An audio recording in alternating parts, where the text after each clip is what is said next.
اور کم از کم 8-10 ایسے لوگ ہیں جن کو میں کہتا ہوں، آپ کو میں اکثر یہ کہتا ہوں، اسلام آباد ہائی کورٹ سے آپ دیکھیں ثاقب بشیر اور فیاض محمود، آپ کو ریگولر بیسس پہ وہ اسلام آباد ہائی کورٹ کا بتاتے ہیں کہ کیا ہو رہا ہے. آپ کو کوئی ٹاک شو دیکھنے کی ضرورت نہیں ہے. آپ نے اگر دیکھنا ہے اسلام آباد ہائی کورٹ میں کیا ہوا ہے، آپ فیاض بشیر اور فیاض محمود صاحب اور ثاقب بشیر صاحب کا چینل جا کے دیکھ لیں. آپ نے لاہور ہائی کورٹ کا دیکھنا ہے، آپ جا کے اسد اللہ خان کا یوٹیوب چینل دیکھیں، وہ آپ دیکھیں اسد اللہ خان صاحب کا چینل، اور مجھے فیڈ بیک ضرور دیجیے گا کہ کیا آپ کو کوئی محسوس ہوا کہ آپ کورٹ روم میں بیٹھ کے وہ سماعت سن رہے ہیں یا گھر میں بیٹھ کے سن رہے ہیں. اسد اللہ خان کی ویڈیو سن کے نہیں، بندے کو ایسا لگتا ہے بندہ خود لاہور ہائی کورٹ میں بیٹھ کے اور سماعت اٹینڈ کر رہا ہے. کوئی ایگزیجریشن نہیں ہے،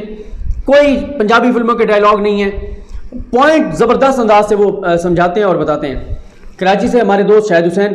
وہ کر رہے ہیں. اسی طرح سے آپ سپریم کورٹ سے دیکھ لیں، آپ اسی طرح سے پارلیمنٹ سے دیکھ لیں، آپ عبد القادر کو دیکھ لیں، آپ فیاض ان کو فہیم اختر کو دیکھ لیں، آپ باقی ٹیکا خان ثانی کو دیکھ لیں. تو صدیق ساجد صاحب ہے، مطلب کہ بہت سارے رپورٹرز ہیں، مجھے آپ سب کے نام اس طرح سے نہیں، جو فیلڈ میں جا کے رپورٹنگ کرتے ہیں ان کی بات کر رہا ہوں. تو بات یہ ہے کہ ان کا مسئلہ یہ پہلے ان لوگوں کی مناپلی تھی. اب کیا ہے، اب ظاہر ہے اب یہ یوٹیوب پہ انفارمیشن آ رہی ہے، لوگ ان لوگوں کو دیکھ رہے ہیں، ان رپورٹرز کو دیکھ رہے ہیں جن رپورٹروں کو یہ ہاتھ نہیں ملاتے تھے، جن کو یہ کہتے تھے ان 2% کے رپورٹروں کی اوقات کیا ہے. حامد میر صاحب سپریم کورٹ آتے ہیں، ہاتھ نہیں ملاتے کسی رپورٹر کے ساتھ، اتنا غرور اور تکبر اور گردن میں سریا. اچھا پھر پہلے کیا ہوتا تھا، نواز شریف ہوتے تھے، شہباز شریف، وہ انہی کو ساتھ لے کے گھوم رہے ہیں پھر رہے ہیں. اب کیا ہے، عمران خان کس کو لے کے جاتے ہیں، عمران خان جناب لے کے جاتے ہیں، کون کون ساتھ ہوتا ہے، عباس شبیر ساتھ ہوتے ہیں، ایاز اکبر ساتھ ہوتے ہیں،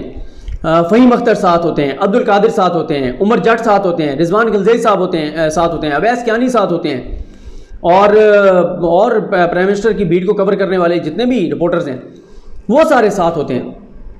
معذرت اگر میں کسی رپورٹر کا نام جو ہے اگر میں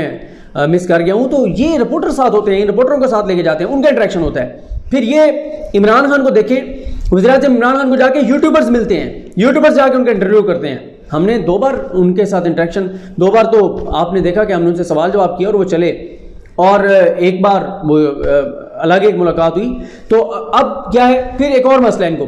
اب اکثر دیکھتے ہیں حامد میر کو اور ڈاکٹر ارسلان خالد کے خلاف ٹویٹس کرتے ہوئے. کیوں کرتے ہیں ڈاکٹر ارسلان خالد کے خلاف ٹویٹس؟ اس کی وجہ یہ ہے کہ ڈاکٹر ارسلان خالد نے یوٹیوبرز کو عمران خان تک رسائی دلا دی ہے. یوٹیوبرز کے پاس بھی اسی طرح انفارمیشن آ رہی ہوتی ہے جیسے چینلز کے پاس جا رہی ہوتی ہے. اب یوٹیوبرز کا تو کوئی ایجنڈا نہیں ہے، یوٹیوبرز نے تو پاکستان کے لیے اچھی خبر آئے گی آپ کو بتائیں گے کہ کیا اچھی خبر ہے. اور اسی طرح سے آپ دیکھ لیں پنجاب میں کوئی معاملہ ہوگا، اظہر مشوانی جیسے میڈیا چینلز کے پاس چیزیں جاری ہوتی ہیں، اسی طرح اظہر مشوانی یوٹیوبرز کو دے رہا ہوتا ہے. اسی طرح سے جو یہ ہے ایک گروپ بنایا ہوا ہے، جس گروپ کو یہ انہوں نے شروع میں پروپیگنڈا کرنے کی کوشش کی کہ پتہ نہیں یہ ایک یوٹیوبرز کا گروپ ہے جس میں پتہ نہیں ڈاکٹر ارسلان خالد لائن دیتا ہے. وہ یہ جو گورنمنٹ آف پاکستان کا ڈیجیٹل میڈیا ونگ ہے، جس کو عمران غزالی صاحب اور عثمان صاحب اور وہ سارے لوگ اس کو دیکھ رہے ہیں، تو وہ جتنی چیزیں ہوتی ہیں جو میڈیا کو جاری ہوتی ہیں وہ ساری وہاں پر آ رہی ہوتی ہیں، اور سارے یوٹیوبرز تک وہ چیزیں آ رہی ہوتی ہیں، سوشل میڈیا انفلوئنسرز تک وہ چیزیں آ رہی ہوتی ہیں. اب کیا ہوا، پہلے انفارمیشن صرف ان کے پاس ہوتی تھی، اب انفارمیشن ہے یوٹیوبرز کے پاس، وہ بھی کر رہے ہیں. اچھا ایک اور پھر ایک چیز ہوئی ہے، پہلے کیا ہوتا تھا، ٹی وی چینلز، سیاستدانوں، ہر بیوروکریٹس، ہر کسی کے اوپر تنقید کرتے تھے، حکمرانوں کے اوپر تنقید کرتے تھے، پرانے کلپ سب کے چلاتے تھے، چاہے وہ نون لیگ کا ہو، پیپلز پارٹی کا ہو، پی ٹی آئی کا ہو، تمام سیاسی جماعتوں کے حکومتوں کے پرانے کلپس چلاتے تھے، جھوٹ چلاتے تھے. ایک طبقے کا نہیں چلاتے تھے، اور اس طبقے کا نام تھا اینکرز، صحافی، اپنے میڈیا کے لوگ. ان کو کچھ نہیں کہنا، اپنے بیٹی بھائیوں کو کچھ نہیں کہنا. اب ایسا نہیں ہے. اب یوٹیوبر کیا کرتے ہیں، یوٹیوبر یہ کرتے ہیں، پرانا کلپ ان کا اٹھایا، نیا کلپ ان کا اٹھایا. حامد میر صاحب کا وہ کلپ اٹھایا جس میں وہ کہہ رہے ہیں کہ 2020 میں کہہ رہے ہیں کہ اگلے مہینے میں بلوچستان حکومت ختم ہو جائے گی اور پھر معاملہ وفاق میں آئے گا. پھر حامد میر صاحب ایک اور موقع پہ کہتے ہیں عثمان بزدار، تو یہ معاملہ تو پیچھے رہ جائیں گے، بات بہت آگے نکل جائے گی.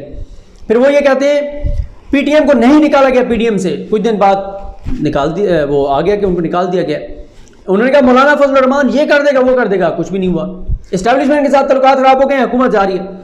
اب یوٹیوبرز یہ کرتے ہیں، حامد میر ہو، نجم سیٹھی ہو، یہ تمام لوگ ہوں، ان کی چیزیں اٹھاتے ہیں پرانی، اور ان کو کہتے ہیں سر یہ آپ نے کہا تھا پہلی بار آپ نے اس تاریخ کو دعویٰ کیا تھا، دوسری بار اس تاریخ کو کیا تھا، تیسری بار اس تاریخ کو کیا تھا، چوتھی بار آپ کے 10 جھوٹ ہیں۔ پھر یہ ٹویٹر کے اوپر جیسے میں نے 2 اکاؤنٹس کا ذکر کیا، امرین، نیکرو اور بہت سارے اکاؤنٹ ہیں، وہ ایک فیک نیوز کے حوالے سے ہے، وہ بڑی ٹویٹس کرتے ہیں، بتاتے ہیں کہ اس اینکر کے اور یہ سارے معاملات، یہ وہ چیزیں ہیں۔ تو پھر ان کے ظاہر ہے ایک فرسٹریشن، پھر عمران خان نے میڈیا چینلز کو اشتہارات نہیں دیے، یہ بہت بڑا مسئلہ ہے، اربوں روپے کے پہلے اشتہارات تھے، ان کے تنخواہیں شنخواہیں اور معاملات، اب ان کی تنخواہیں بھی کم ہوئی ہیں، اب یہ حکومتیں بنا اور گرا نہیں سکتے، اب یہ جھوٹ بولتے ہیں، شام کو کوئی نہ کوئی یوٹیوبر یا ٹویٹر کے اوپر کوئی ان کو بے نقاب کر دیتا ہے، اب یہ ایجنڈا سیٹ نہیں کر پاتے،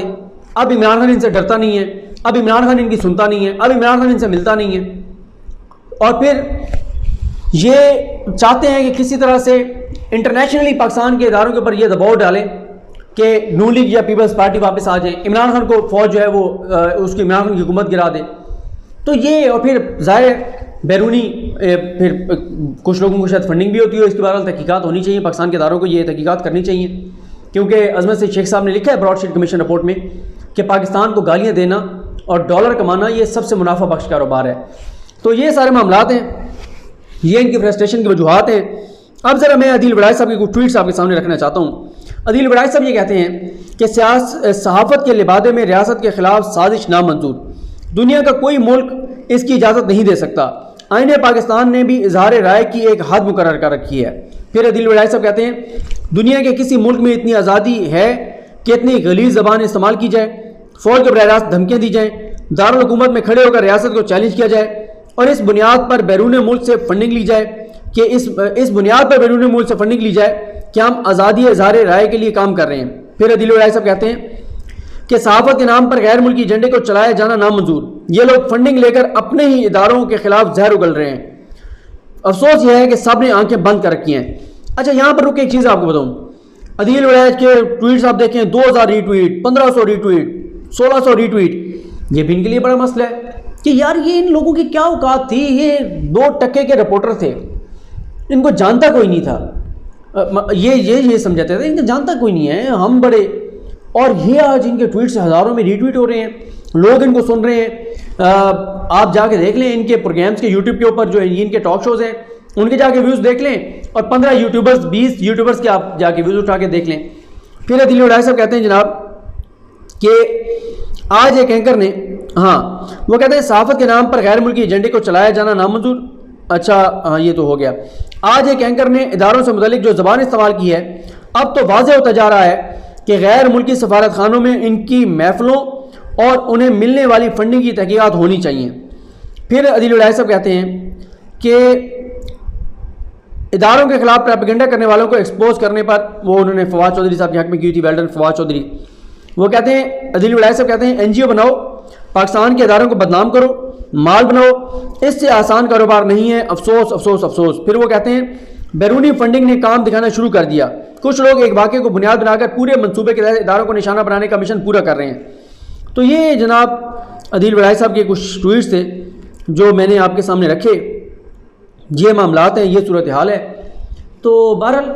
جیسے ڈاکٹر فضا اکبر خان صاحب کے پروگرام کا نام ہے جس میں میں بیٹھتا ہوں سوموار سے جمعہ، کہ ایسا نہیں چلے گا، تو ایسے واقعی نہیں چلے گا، اداروں کو جو ہے جیسے میں نے ٹویٹ بھی کیا تھا کہ ستو کچھ زیادہ پی لیے، کارروائی کرنی پڑے گی، اور امید مجھے کافی ہے کہ کوئی نہ کوئی کارروائی جو ہے وہ ضرور ہوگی۔ مجھے اپنی دعا میں یاد رکھیں۔ الکنی محمد صاحب کا حامی ناصر، اللہ حافظ۔